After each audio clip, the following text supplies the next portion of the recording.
agora o Literatos TV vai falar de um dos gêneros mais antigos da literatura, o gênero épico. O épico, que é a certidão de batismo de muitos povos, né? O épico, que é a configuração cultural de muitas nações. É interessante observar que o gênero épico, que ele se realiza através da epopeia, que é um longo poema narrativo, sempre fala de feitos heróicos e da consolidação cultural de um povo. Mas e hoje, Michael, nós temos uma literatura épica? O que aconteceu?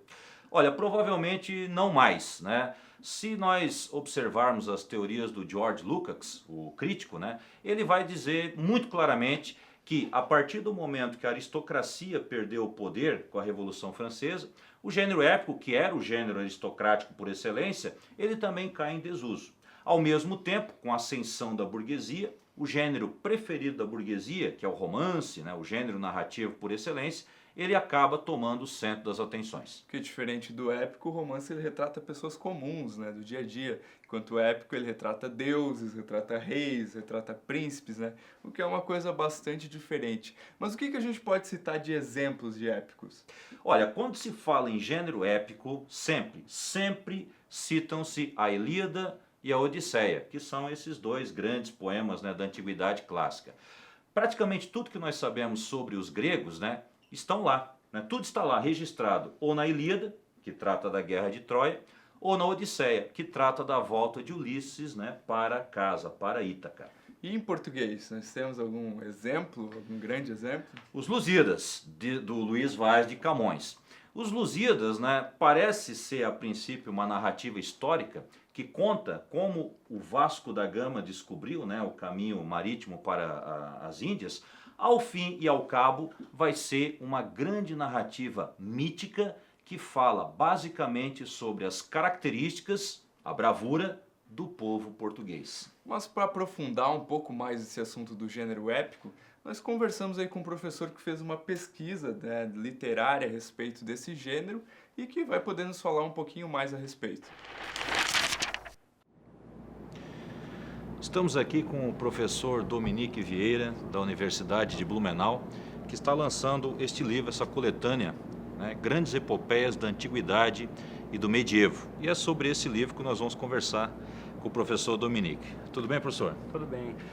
Professor, essa ideia de epopeia, o que caracteriza uma epopeia e como é que surgiu a ideia de fazer esse livro? A segunda pergunta, sem dúvida, é mais fácil que a primeira. A epopeia, os próprios autores que trabalham na coletânea, eles dizem que trata-se de algo de difícil definição, porque a definição de autor, de escrita, de texto muda de tempos em tempos. E em um período tão longo como é a antiguidade e o medievo, seria difícil precisar uma resposta para o que é uma epopeia, porque cada época, né, produz seus valores, seus signos culturais e uma definição própria. Mas há algumas questões que perpassam os vários capítulos, né, algumas pinceladas que os autores dos mesmos fornecem, que dá para nos dar uma ideia do que seja uma epopeia. É um texto sempre relacionado com narrativas míticas, né, grandiosas, geralmente relacionadas com um povo específico, mas sempre com esse caráter relacionado com a memória, com a tradição.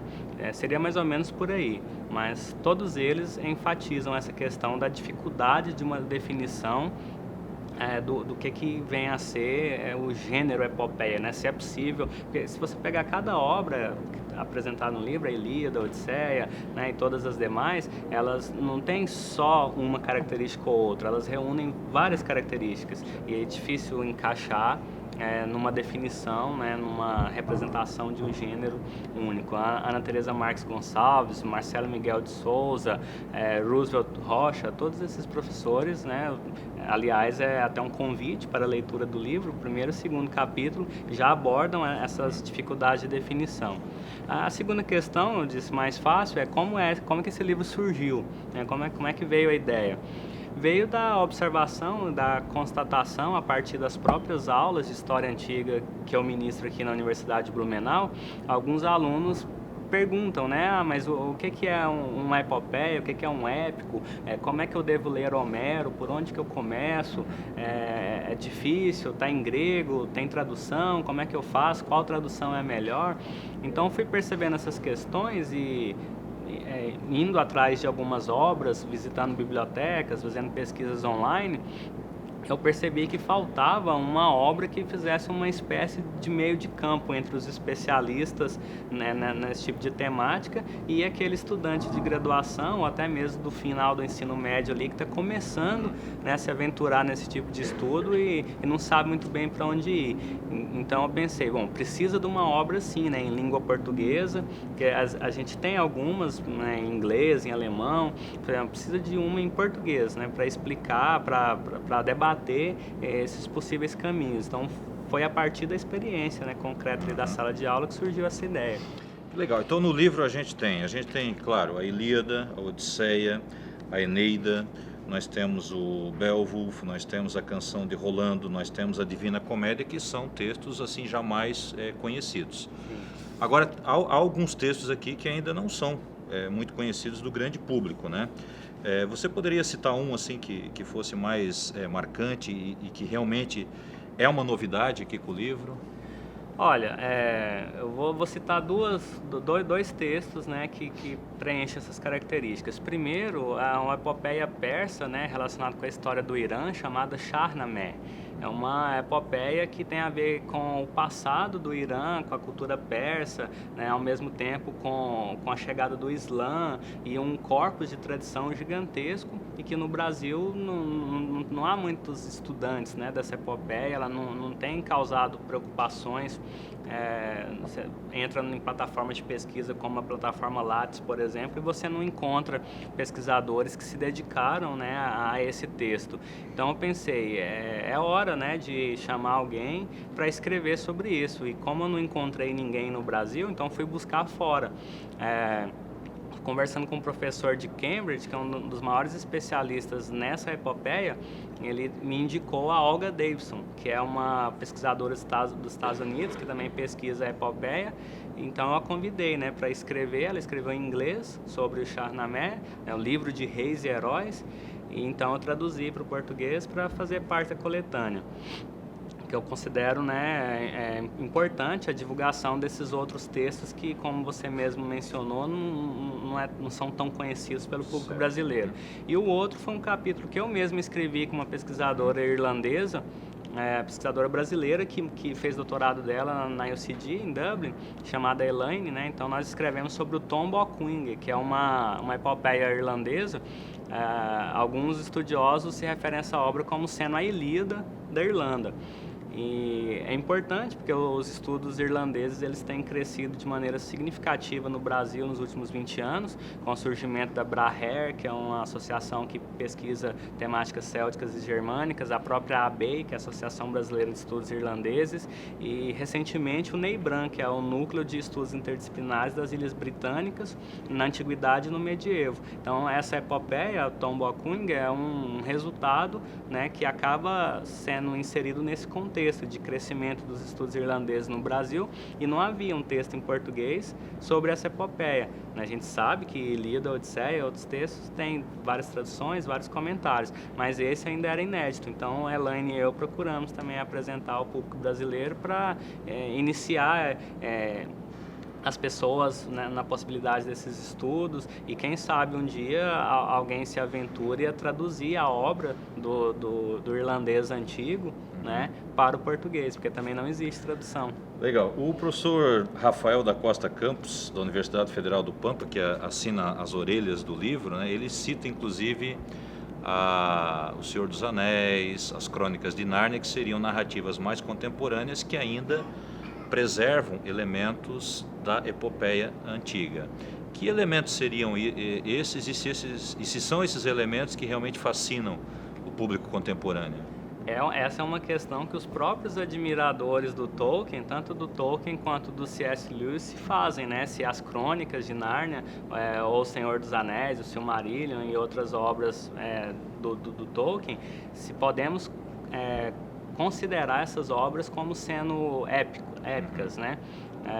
A questão é que a forma de escrita na antiguidade, como eu estava dizendo, desses textos, obedecem a outras questões de métrica, né? Questões sim. bastante específicas, que sem dúvida alguma, se a gente fosse se atentar só para esse detalhe, poderíamos dizer que Tolkien não fez épico.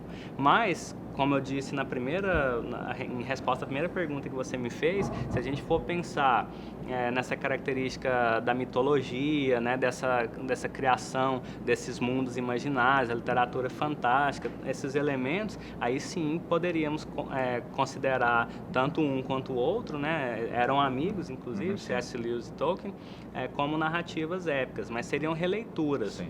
Né, Épico, releituras do épico no contemporâneo. Professor, para terminar, nós teremos uma coletânea também com as epopeias que vêm dos Lusíadas para cá, as epopeias modernas e do Renascimento?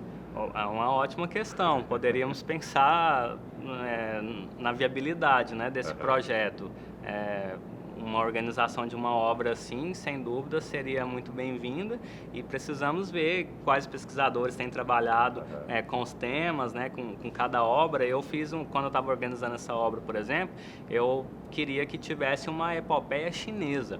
E aí eu fui atrás do André Bueno, que é um dos maiores estudiosos da China antiga no Brasil, né? Imaginando eu que teria uma epopeia chinesa e que, se tivesse, ela seria antiga. Mas o André Bueno me disse, né, não existe uma epopeia chinesa, né? Os chineses, eles não produziram textos que podemos classificar com esse gênero e que são semelhantes à Ilíada e à Odisseia. Teríamos mais romances modernos, e aí até dá para estabelecer o debate, mas já seria um debate se isso tem características épicas ou não. Quem sabe, por exemplo, é um tema para aparecer nessa próxima obra, né, que trataria de textos mais modernos e contemporâneos. Legal. Professor, muito obrigado. Obrigado pela presença. Eu que agradeço. Literatos TV. E esse é o Literatos TV. Se você está acompanhando o programa aí pela televisão e perdeu alguns de nossos episódios anteriores, por favor, acesse esse canal que você está vendo aqui na tela do YouTube, onde você vai poder assistir esses programas anteriores, né, Michael? E nós contamos também com a colaboração de todos vocês. Se vocês tiverem sugestões, dúvidas, críticas, qualquer coisa que possa contribuir com Literatos TV, por favor, mande para o e-mail que você está vendo aqui na tela. Todas as suas contribuições serão bem-vindas. E também divulgue, né? Afinal, esse programa é para quem gosta de literatura, e quem gosta de literatura conhece mais gente que gosta de literatura. Exato. Né, Michael? Então, por favor, divulgue aí nas mídias sociais e indique também aqui na televisão, se você está assistindo pela televisão. E é isso, né, Michael? É isso aí. Literatos TV.